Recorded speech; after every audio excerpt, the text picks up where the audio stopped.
This is the Mobile Home Park Lawyer Podcast with Ferd Neiman. If you're looking to generate wealth and passive income in the lucrative world of mobile home parks, you're in the right place. You'll discover solutions to the common legal and operational pitfalls and how to optimize parks to maximize income. Your host is in the trenches. He's a real estate attorney, financial analyst, and mobile home park investor and operator. Now, let's turn it over to Ferd Neiman. Welcome back, Mobile Home Park Nation. Ferd Neiman here again today with another episode of the Mobile Home Park Lawyer Podcast.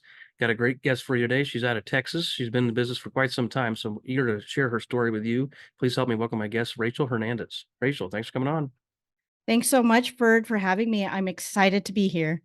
Yeah, well, likewise. So you and I have been talking offline, and you tell me a little more of your background, but for our audience, maybe tell us how you got into this space. I know you mentioned you were in single family, and then you got into mobile homes, mobile home parks, and you got an interesting story. So maybe give us a little more detail.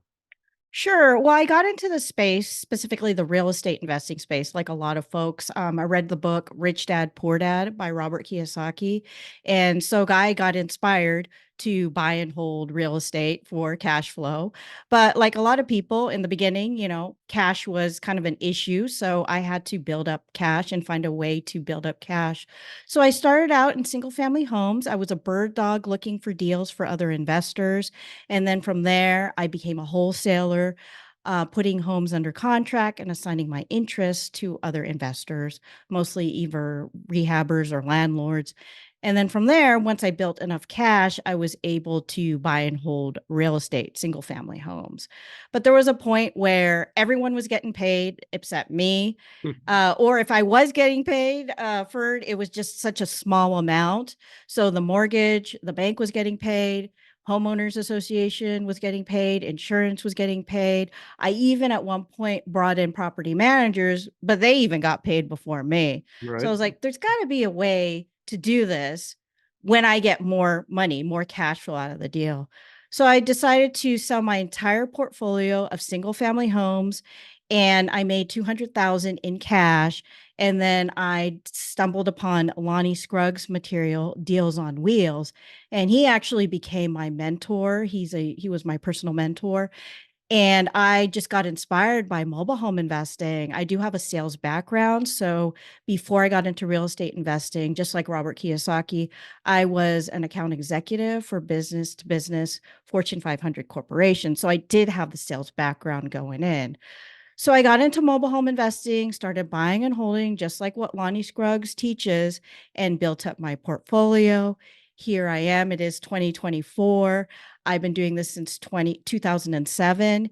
And just last year, I added wholesaling mobile homes to my business. So now I also do wholesale mobile homes in communities and mobile home parks, as well out on land. And my customers tend to be either other investors, park owners, or homeowners looking for homes for themselves. So here I am. All right, great. So you're one of the few people I know that met the real Lonnie Scruggs. That's great. I know I've read his book, Deals on Wheels, and it's pretty popular. And I think he's now passed, but I've heard only good things about him as an investor and as a mentor. So that's great. So maybe tell me the pros and cons of the Lonnie deals, as they're called, relative to wholesaling homes, which you like better. I mean, obviously with the Lonnie deals, you're buying the homes in a community typically, and then you're essentially seller financing them, where you get a little bit down payment, you pay the lot rent, the person that lives in it pays you some form of payment that should cover the lot rent and then some, and they're building equity, and at the end of the rainbow, they own the home, and then you're out the home, so you got to do it again. And then the wholesale is what you're tying up a deal and you're wholesaling to the end investor, and then you charge a fee for that, correct? Correct. Yes. So I which of those assign it. methods you like better? I have a love-hate relationship, believe it or not, as a buy and hold investor, because I have so many stories to tell where, just kind of like Lonnie, I took back homes over and over and over again. So if anyone out there as a buy and hold investor, things come up. Roofs need to be replaced. Tenants don't always tell you what's happening with the home. I had something called a rat house where the tenant, I went through eviction court 3 times for, and basically the judge was telling the tenant, if I see you here one more time, you're out. So she was late again, and fourth time out, she left. The park manager called me, said, Rachel, your home is empty. I just want to let you know they finally left. I walked in there and there were rats in the home. I had to call an exterminator. He told me, Rachel, I have good news and bad news. I'm like, what? He said, well, the good news is that you have a skunk underneath your home. He looked underneath the skirting, but they eat rats. I'm like, Really? what's the bad news? Yes. And he's like, you've got a lot of rats in your home and there's a skunk in your home. So he found actually 10 rats in my home, in that one home. It was a nightmare. I'm Yeah. telling you. Yeah. Did you salvage the home, or did they ruin everything? No, I actually, well, with the rats, you really have to work fast. So I was, I had to go through different exterminators because I wanted to get the right exterminator. And here's a tip for anyone out there who is going to be dealing with this. Basically, you don't want to use poison because the rats, if they eat poison, that they could actually, they don't die right away. They could actually have the poison in their system, go in the vents and die in the vents. And then you're going to have an even bigger problem from there. So I talked to so many exterminators, I even saw YouTube videos, all kinds of things. You want to trap the rats. So you can DIY this stuff if you want. There's a bunch of YouTube videos online, especially like they love peanut butter, but they Right. only come out at night. But I was like, I am leaving this to a professional. I'm going to have someone get all these rats. And he came out with 10 rats. So I do have a love-hate relationship as a buy and hold investor because I've seen it all. And just going through, I will say it is the community that attracts a certain type of clientele. But sometimes people look really good on paper. They have like a great job, they have a great landlord, but things come up. And in this specific case, her and her husband, they split up, they got divorced. And then so she had all kinds of excuses. We were even in court, in the eviction court, and she was telling a judge that, believe it or not, there's mold in my property. And I said, you never told me there's mold. And she's like, I have pictures. And the judge says, where are the pictures? She's like, I got to find them. There was no mold in the property. So they'll tell you all kinds of things, but she looked really good on paper. So that's the thing. So I do enjoy specifically wholesaling because I'm in, I'm out, I'm a salesperson, and then having that chunk of money coming in. So I made $2,000 in one day on one wholesale deal, and it was a lead from a mobile home supply store. He called me, and it was a business owner who actually had a mobile home on their piece of land. He's like, Rachel, I just need this off my land. I already had a buyer lined up who had land. He already bought from me in the past. This was just last year, Bert. And he's like, I'll buy it. I'll take it. So I made 2,000 on the deal. The seller's like, just give me 3,000. And it was a 1980s 2-bedroom, 1-bath home. And I think the air conditioning was upgraded. It was in great condition, but he just didn't want it on his land anymore. He was going to build a home on that piece of land. So it was a business owner. Yeah. So I really like the wholesaling. I mean, of course, you always have to go out and find leads as a wholesaler, but I've been doing this business since 2007. I kind of already have that network. It does take time. The buy and hold, it really is good to have some kind of income because I do still have properties on buy and hold in communities. So I think you should have both, the active income and the passive income. We all hear about passive income, but I Right. think active income is really underrated as well too. And it also helps keep up your skills as well too. Okay, interesting. Yeah, I've not done a lot of the wholesale on myself. I did it single family back in the day, but we buy from homes from wholesalers, periodically. So how do you find the end buyers, and how do you find the original people that you buy from? And then how's that conversation go? Do they know you're wholesaling it for a fee, or is it more like, no, this is, it's just kind of a hidden process? I'm curious how you do that.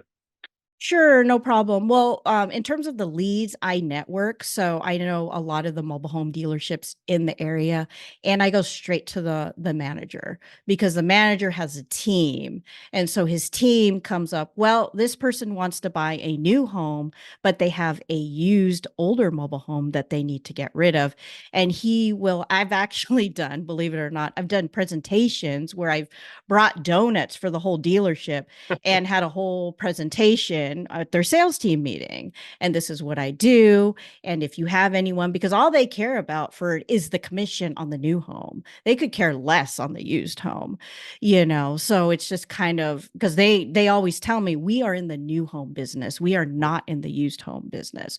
So I'm talking about big dealerships, Clayton, Palm Harbor, Titan, all the big ones, right? The big ones.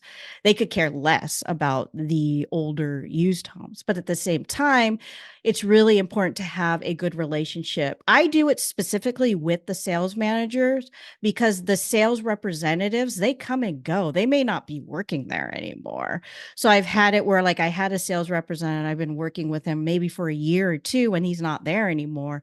I eventually get to the manager who's been there for a while, but they have people calling looking for used homes to buy using cash to be putting on their land.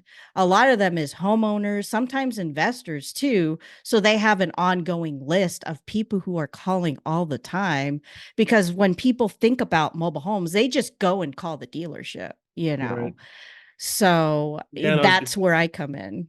no, I think it's good to work with the retailers and the managers.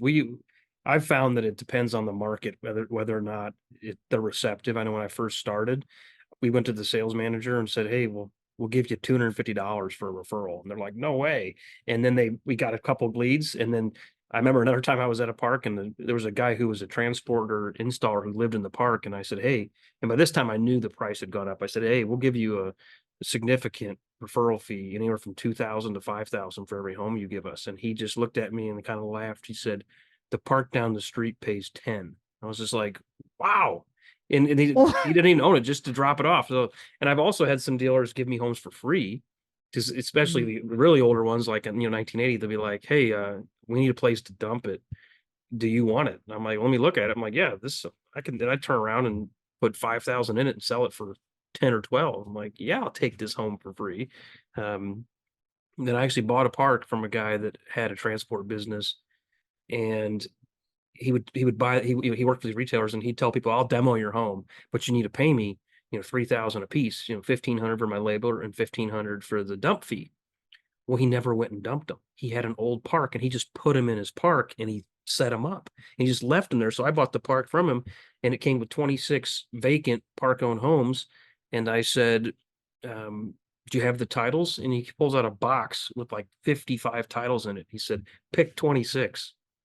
I'm like, "Oh wow." But I mean, that was his business, was just tell people he was dumping them. And he just bought these old quasi abandoned parks and just stuck them in the land. that's wild. I've never heard of that. That's Mm. wild. Yeah, I do agree. I guess I mean I'm a local investor and I know you're more nationwide. So I do agree. It could depend on the market and the area for sure. And how do you find, so your end buyers, are that you're selling them to individuals or selling them to parks typically? A lot of times they are actually either investors who have their own land, or I've had parks ask me, like, what do you have? But a lot of times they have really specific specifications, and also year and age and all that. Right. But a lot of times also homeowners as well too. So it's either people who have homeowners who have their own land and they've got an old single wide, but they want a newer used home. They don't want a new brand new home, but they just want a newer used homes. I just closed on one a couple weeks ago and it was a double wide and they wanted a newer used home. And it was funny because that was basically the seller was the manager of the park, which is super crazy, but he was ready to just downsize and get into an RV. So I helped him sell his double wide. And then these homeowners, they actually just had a piece of land. They had an older single wide on their piece of land that they were just going to give to a family member and they wanted this double wide. It was a 2000 double wide. I sold it for $40,000 and I made about $6,000 wholesaling the home. And the seller, he made the rest of that as well too. So it was great. It was a great deal, just smooth, personal property, just the home Yeah, itself, nice. and everyone was happy. Everyone was happy. Good. Now, I've worked with wholesalers, and some of them will actually buy the home, have the title, and already have paid the seller, or others will just be like, "Hey, I've got rights to it," and they have it under contract. They haven't closed yet. And then I've seen others that are more like your bird dogs, where there's like, "There's a lead over there. Wire me the money, and then I'll give you the lead." How do you structure yours, and do you include the transport services, or is that on the end buyer? Sure, that's a great question, Ferd. I actually am very upfront with the seller and the buyer on both ends. And I think this is where a lot of wholesalers, it gets tricky because sellers just don't want to trust investors. That's the thing. And I tell them, I was like, look, this is what I'm going to do. You tell me how much you want the home for. And he tells me, okay, I want 30,000, right? I know the home can sell anywhere between, okay, 30,000 is the low end, 20, 35, 30 to 40,000, right? So I tell him, listen, if I can find a buyer and help you sell this home and you don't have any closing costs, your buyer will call, just to transfer the title and all that, right? And they'll pay their own moving costs. It's not a commission. Basically, I'm making money on the spread. Okay. And I do the market analysis and everything, and we go back and forth. Would you be cool if I made money on top of what you want? If you want 30,000, if I find a buyer who's willing to pay 35 and I made 5,000 on the deal? And a lot of times they'll say yes. I even sweeten the deal for it. I say, you're not tied to me. You can go out and find your own buyer. And if you find your own buyer, then just send me a text or give me a call, right? And just say, Rachel, I found my own buyer. And then there's really no question, should I work with Rachel or not at that point? But Yeah. a lot of times people, they don't want to go through. I mean, this last deal, the park manager, he was almost 70 years old, and he didn't want to go through showing the home, fixing up the home. There's the paperwork. And now we are going to do a deal where he's going to actually be a bird dog with me. We may be doing some JV deals because he knows other park managers and other parks and sellers, where if there's someone who needs help selling their mobile home, he's like, I'm just going to refer it to you, and we can and I said, I'd be happy to just share it with you. We know each other, right? Yeah. And share, what I make. And he's like, that's fine. So yeah, right now, that was a couple of weeks ago. He's just getting situated in his new RV, but we're going to get together, and that's going to be a new source of leads for me. So yeah, in the beginning, it is hard to find leads as a wholesaler, but once you get your network out there, and that's what I do, then it's just a constant source. But I'm upfront. So basically, to answer your question, I put it under contract, and basically as if I'm buying the home. So I said, okay, you want 30,000, but I'm telling you, I'm going to find a buyer for this home to make money on the deal. You can get out of working with me if you want, just send me a call, just give me a call or send me a text, but I'm going to be making money on the deal. Once I find the buyer, I said, okay, how much you going to pay for it? 35. Then we just get to the closing table, and the seller's like, okay, he gets 30, I get 5. A lot of times the buyers don't care. As Interesting. long as, I'm honest, I'm upfront, and that's it. I'm not gonna, higher the price once we get to the closing table. What we agreed on is what they're gonna pay for. So like Lonnie Scruggs taught, it really is a people business. So I think if you treat your business, honestly and ethically and morally, then people appreciate it. And it's great for repeat business in the future. So Got it. Now, do you prefer buying homes that are in a park, or buying a home that's out in the country somewhere? sure, that's a great question. Actually, as long as it's within my radius, I don't really, it doesn't matter to me. There is the driving, and then, there's terrain when you're out in the on a piece of land. I actually did get stuck in a ditch one time in the beginning of my mobile home investing career Ferd looking at a home on a piece of land. And it was funny because the seller, he was giving it away for free, but it was a disaster. It was like complete gut everything. I was like, I can't take this. He's like, when you back out of the driveway, now this was on a piece of land, just go straight backwards because you don't want to fall in that ditch because everyone does that. There was a ditch on the side. Unfortunately, I did that, and because I was turning, and he's like, oh my goodness. He got his truck stuck, I don't know what it was, a hook, and he's like, okay, now you go forward. I'm gonna pull you, but do not hit my car. He Oh, pulled me wow. out of a ditch. So that's the thing. But now I do have a truck. So I know it's not the best for gas, but I do have a truck for the business. So Yeah, I actually had a home one time I bought. It was a guy lived in a 2 bed, 2 bath home out on this nice looking farm, and he built this big mansion behind it. And he took him like 2 years. He built it himself, or him and his construction company. And then he wanted to sell the mobile home that he put, it was right in front. He just wanted to get rid of it then. I said, that's fine. So we agreed on price, and it was like $7,000, and it looked like a great deal. And this is the lesson learned here was I didn't at the time think about aftermarket siding or roofing. So I got a bid from a transporter. He went out and looked at it. And he said, I can't haul this home. It's got 3 layers of roof on it, and it has aftermarket siding. So it weighed twice as heavy as it should have been because I'm not going to pull it. So I ended up calling like 5 or 6 more guys. Finally, I got a guy that would do it, but he made me weld on additional framing and beef it up. So luckily, I had a guy on my team that knew how to weld. So we did that. Well, then he came out and he said, all right, I'm not going to pull it unless you put a new roof on it. So I was like, you gotta be kidding me. And I had no other options. So I told the seller, I said, I have to replace the roof while it's in your yard. So I take a dumpster out there, take 3 layers of shingles off, re-roof it. Well, in the meantime, it had rained a bunch. So my guy came to pull it out, and he got stuck in the mud, and he just tore up this guy's front yard. So, and I had a crew of guys there for like 10 days between doing all the roofing and the welding and the transport prep, and then try again and try again.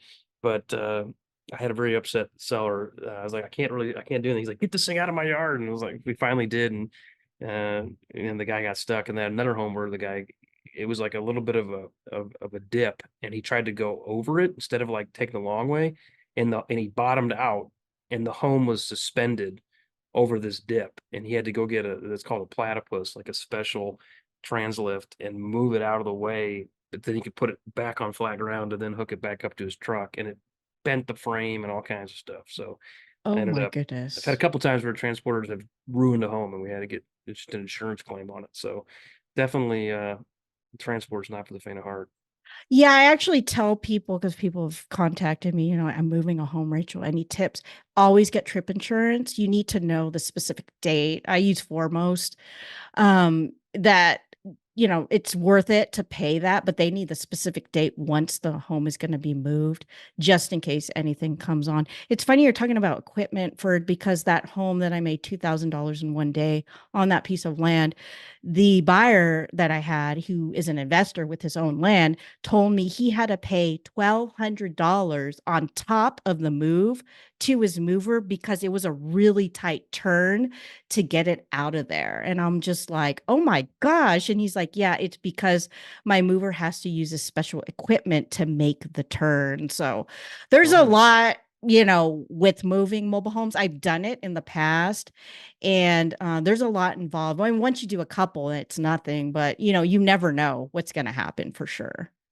maybe tell me a few more, maybe some tips or some lessons learned for people that are trying to do the same thing you're doing. I know you mentioned before you're in the Texas area. So I think one of the things you've been able to do well is know your radius, know your geography you want to handle, and then focus on the relationships and networking in that particular submarket. What other lessons learned or tips can you share with our audience?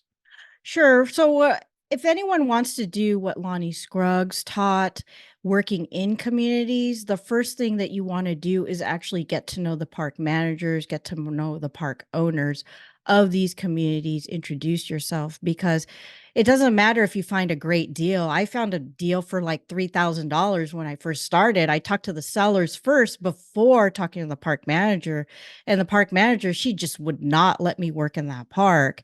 And so, yeah, it was a great deal. but I was just starting out. I didn't have the network to move the home. You know, you've got to get to know the people who are actually working in the business. So in any type of community, you need to get to know the park manager, the park owner first if you're going to be, working in that community. In terms of wholesaling, and for anyone who's interested in wholesaling mobile homes, it really is, just like Lonnie Scruggs said, a people business. So the best thing, for me is really networking. Networking will get you ahead, above everyone else. And it's not that hard because people want to know, who do they have to call, if they do need help to sell their homes, or, they'll talk to the park manager because, Ferd, when people are moving out of these mobile home parks, they have to give a 30, 60, 90-day notice to the park. So the first person who gets to know who's moving is actually the park manager or the park owner, because they have to put it in writing. So, other than that, I would just continue to educate yourself, listen to podcasts like Ferd's, read books if you want to get into mobile home investing. Lonnie Scruggs has a book. I also have a book called Adventures in Mobile Homes, How I Got Started in Mobile Home Investing, and how you can too. And just educate yourself. But from there, learning the market is key, because I cannot tell you how many times people, they think they have a great deal, but they're not sure because they haven't learned the market. If you take the time to learn the market, then you'll know what a great deal is when it comes across your desk. And I don't think I mentioned this, but when I first started, I looked at 200 mobile home parks in my radius. Oh, wow. So I did a lot of driving, and I met with a lot of sellers, and I met with a lot of park managers and owners, and everyone, I'm telling y'all, has a different personality. So just because you don't click with one park manager or owner in one area, you may click with someone, just like Ferd said. It really depends, when you're networking, when you're meeting with these people, how, the rapport goes on their end. So people are people. We all have different personalities. So that's some tips I can offer. All right, well, good stuff. Yeah, I mean, it's definitely people business. I mean, I would say as a park owner, um, where I wouldn't be appreciative of wholesalers if they pulled homes out of the park. I've had guys and gals wholesale homes in the park, but it's when they try to pull them out that's when it gets more hostile. And on our leases, we have a right of first refusal, so that if you were to try to buy one in our park, we would ask you, are you going to move it out or not? And if you say yes, I'm moving it out, then I'm more likely to match the offer and buy it, to keep the park in there. It depends on the lot. Sometimes if it's a home that I don't care for, it's older and rougher, I don't mind letting it go as much. Or if it's a high demand park with good sized lots, I know I can backfill it. But some parks, I mean, one park in particular, I only had a 40-foot lot. I had like 50 feet with 10-foot fire code setback, so I only had 40 feet to work with, and it was really hard to find a 40-foot home. And I didn't want to buy a new park model. I just wanted to buy a used home. So we looked for, hundreds of leads on that home before we found it. And this is in a high dollar lot rent market. So each occupied site was worth like 80K. So we really wanted to get that lot filled. But if you were to buy one of those, I wouldn't take it out. I'd be really, really frustrated at it. So if you want to have good relationship with the park owners, you know, bring homes in, go buy them out in the country, bring them in. We'll give you 6 months free lot rent to get them fixed up and get them turned around and sold. So I think collaboration can go a long way here. Exactly. And that's one thing with the park owners who've talked to me. They have specifications, and they have to be those smaller sizes too, which makes it really challenging. The other option, you probably know, for some park owners have put RVs in there as well too, depending Sure. on the market. But I'm seeing a lot of parks. I mean, this is more the big parks, because I do tend to work more in corporate owned parks, that they actually want new homes in the parks. And the people who've been living there for 20, 30 years, they're like, you got to get a new home. And so I'm working with a couple managers, and they're telling me, no, they've got to, there was one, and she's like, you guys either got to get a new home, like brand new from Palm Harbor, or you got to leave the park. So I helped them sell their home, and they were going to get a home from Palm Harbor, but I guess they decided not to, and they just left.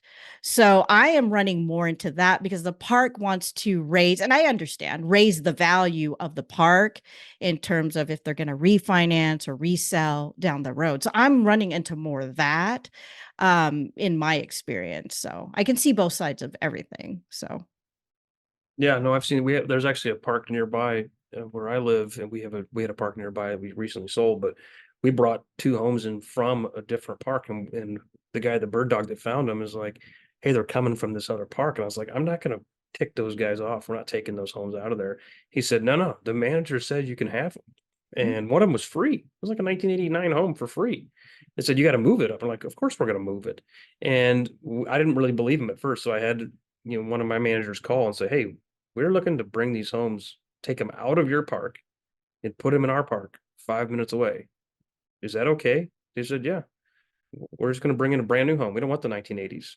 And this was a really top notch property. I mean, 500 sites and, single wides and double wides that were all pristine. So they're like, "Yeah, we don't care. Take the older ones." We're like, our park was kind of, more rough and tumble. Like, this is a decent home. We'll take it. I mean, it was safe enough to transport and everything. And yeah, but we actually coordinated with the other park to take their used inventory off their hands. I believe it. That's amazing. That's amazing. Yeah, you can make money on either way. I think just a lot of these, parks that do that, they just want to just raise the value of their park, get it appraised. I don't know what they're doing, refinancing. Of course, it's going to raise the tax value as well too. So really depends on the park owner for sure. So I see it all. Yeah. Yeah. Well, great. Well, Rachel, this has been great. Where can people find you after this episode? How can they reach out to you? Sure. I have a website, adventuresinmobilehomes.com, where you can learn all about mobile home investing and my background. I also have a podcast, so I'm a fellow podcaster as well too. And the name of the podcast is Adventures in Mobile Homes. So that's where you can reach me. If you have any questions, feel free to reach out anytime. All right. Thanks, Rachel. I appreciate it. Thank you so much for it. Appreciate it. You've been listening to the Mobile Home Park Lawyer Podcast with Ferd Neiman. Ready to learn more? Go to www.themobilehomelawyer.com for free resources and materials to help you succeed. If you love the podcast, go to Apple Podcasts, give us your review, and subscribe today. Thank you for listening. Neither the Supreme Court of Missouri nor the Missouri Bar reviews nor approves certifying organizations or specialist designations. The choice of a lawyer is an important decision and should not be based solely upon advertisements.